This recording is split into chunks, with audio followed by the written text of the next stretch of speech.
लाहौर में होने वाला जो हाई प्रोफाइल केस जिसमें रजा डार नामी केस के नाम से आप जानते हैं, उसमें अब मुतासरा जो खातून है उसका 164 का बयान सामने आया है, जिसमें उसने सारी कहानी जो है वो मजिस्ट्रेट के सामने बयान की है। लेकिन सवाल ये है कि क्या ये 164 का बयान जो मुबैना तौर पर मुल्जिमान हैं उनको जेल की सलाहों के पीछे भेजने के लिए काफ़ी है। तो मैं इस पर आज जो बात करने जा रहा हूं वो माजी के कुछ जो मिसालें हैं उनको सामने रखते हुए इस पर बात करूंगा, और ये जो बयान सामने आया है मुतासरा खातून का उस पर भी बात करेंगे, और आगे क्या होने वाला है उस पर भी मैं आपको अपनी राय जो है वो दूंगा, जो हमारा एक्सपीरियंस है उसके हवाले से। तो 164 का जो बयान होता है उसका मकसद ये होता है कि आप जो मुतलका मजिस्ट्रेट होता है उसके सामने जाकर अपना इतराफ़ी बयान जो है वो सारी वाक़यात रूदात जो आपके साथ बीती होती है या जिसके आप शाहिद होते हैं वो सारा ऑन ओथ जो है वो मजिस्ट्रेट को बताते हैं। तो इसी तरह ये खातून ने भी ऑन ओथ जाके मजिस्ट्रेट को अपना बयान रिकॉर्ड करवाया है, दोनों खवातीन ने, कि उनके साथ इस सारे वाक़ये में क्या कुछ हुआ, कैसे उनके साथ ज्यादती की गई, उनको धोखा दिया गया, ब्लैकमेल किया गया,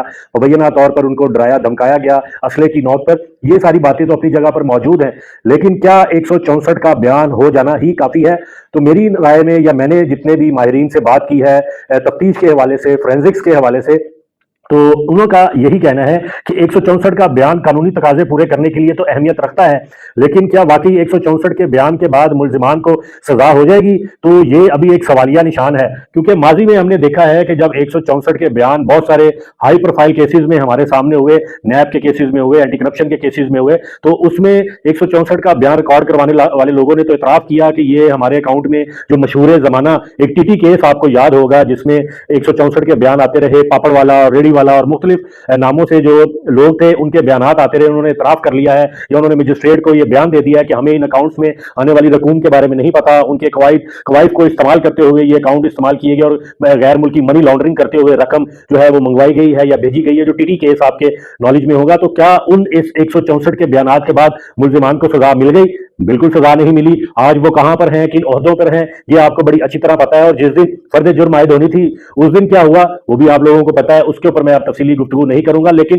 फोरेंसिक्स के हवाले से या ट्रायल के हवाले से अगर बात करें तो अगर मुतासरा खवातीन के बारे में ये इतलात जो आ रही है कि वो मुल्क से जा चुकी हैं, रवाना हो चुकी हैं, उन्होंने अपना बयान रिकॉर्ड करवा दिया है, लेकिन सवाल यह है कानून की नजर में ट्रायल जब होगा तो ट्रायल के वक्त उन खवातीन को कैसे शामिल तफ्तीश किया जाएगा? जिस जगह पर यह सारा वकूआ हुआ वहां से कौन से शवाहिद इकट्ठे किए गए या उनको जाया कर दिया गया? फोरेंसिक्स एविडेंस जो है वो उन्होंने वहां से क्या क्या शवाहिद इकट्ठे किए?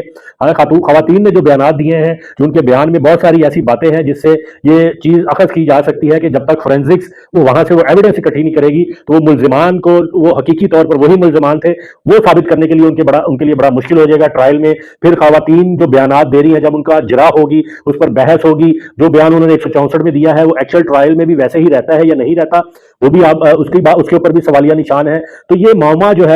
है वो एक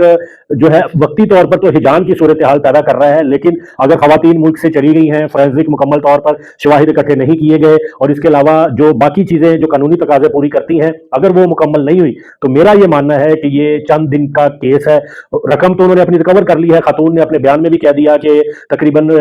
$700 जो है $700,000 एक और $800,000 दूसरी अदायगी जो है वो रजा डार को जब कर दी, तो फिर वो आया, वो गाड़ी में हमें लेके गया, हमारे पासपोर्ट उसके पास है, उसने अपने पासपोर्ट हमें दिए, एयरपोर्ट की तरफ लेके जा रहा था तो रास्ते में वो परेशान था, किसी से फोन पे भी बात कर रहा था। ये सारी कहानी अब आपने वो उसकी जो बयान है वो सारा मीडिया पर मौजूद है, सोशल मीडिया पर वो आप पढ़ लेंगे तो उसमें बात आपको समझ आ जाएगी कि एक्चुअल हुआ क्या था। लेकिन मेरा सवाल ये है, क्या वाकई मुल्जिमान को सजा मिलेगी या नहीं मिलेगी? ये ट्रायल पर डिपेंड करता है या प्रोसिक्यूशन पर डिपेंड करता है, वो केस कितना मजबूत बनाते हैं, शवाहिद उनके पास कैसे हैं, फिर इसके ऊपर जो इन्फ्लुएंस है वो किस हद तक आता है, पुलिस इसमें क्या किरदार अदा करती है। अब ये कहा जा रहा है कि बिग बॉस, जो एक बिग बॉस का नाम इस सारे वाकये में आ रहा है, वो गाड़ी में लेकर भी उन खवातीन को घूमते फिरते रहे, मुबैना तौर पर उसकी जो फुटेजेस है वो सेफ सिटी के कैमरों में आ चुकी हैं, वो रिकॉर्ड भी मौजूद है। अब देखना है कि वो भी ट्रायल में पेश होता है या नहीं होता।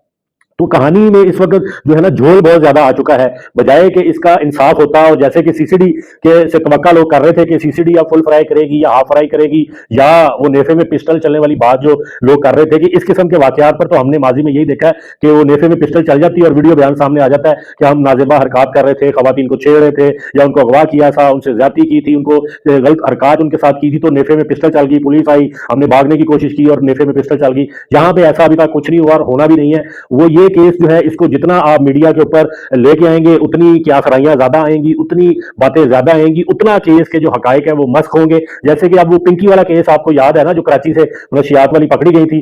10 دن 12 دن 15 دن اس کی ہائپ رہی ہے, مختلف اطلاعات آتی رہی, آج یہ ہو گیا, آج وہ ہو گیا, آج ایسے ہو گیا, آج فلانا ایویڈنس مل گیا, لیکن اب وہ کہاں ہے, پنکی کدھر ہے, اس کا کیا ٹرائل چل رہا ہے, لیکن وہ کیس میڈیا کی زینت سے ختم ہو گیا. اسی طرح یہ بھی کیس جو ہے وہ چند دن کی جو ہے نا وہ رونق ہے, اس کے بعد یہ بھی ختم ہو جائے گا, سب ہنسی خوشی بیٹھیں گے. پھر جب اس کی انویسٹیگیشن ہوگی اور خواتین پر یہ ثابت ہو جائے گا کہ انہوں نے مبینہ طور پر فائنینشیل فراڈ کیا ہے, فائنینشیل فراڈ کی وجہ سے یہ سارا اس جھانسے میں بنایا اور ایک ہنی ٹریپ جیسی سچویشن بنی, تو اس میں رضا ڈار صاحب کے اوپر تو الزام بالکل نہیں ہے زیادتی کا, باقی لوگوں پر انہوں نے الزام لگایا, تو ڈار صاحب اس الزام سے تو بالکل مکھن میں سے بال کی طرح نکل جائیں گے. پھر وہ فائنینشیل میٹر آئے گا, وہ کہیں گے کہ انہوں نے ہمیں دھوکہ دیا تھا, ہم نے پیسے اپنے ریکور کیے ہیں, یا ہمیں بلیک میل کرتی تھی, یا جو بھی آگے کہانی بنے گی وہ ساری کہانی اب آپ کے سامنے آ جائے گی. لیکن ہاف فرائی فل فرائی یا نیفے میں پسٹل چلنے والا کوئی واقعہ نہیں ہونا. اور یہ جو مجھے لگتا ہے اس وقت جو ڈیولپمنٹ ہوئی ہے اس کے بیان کے بعد, اور اگر وہ ملک سے جا چکی ہیں, تو ایک یہ کلین چٹ یا صاف راستہ جو ہے قانون نے ان ملزمان کو فراہم کر دیا ہے, کیونکہ قانون نے آنکھیں کھول لی ہیں. اب ان کے سامنے اس کو پتا ہے قانون کو کون ہے, ان کے پیچھے کون ہے, ان کی سرپرستی کرنے والے کون ہیں.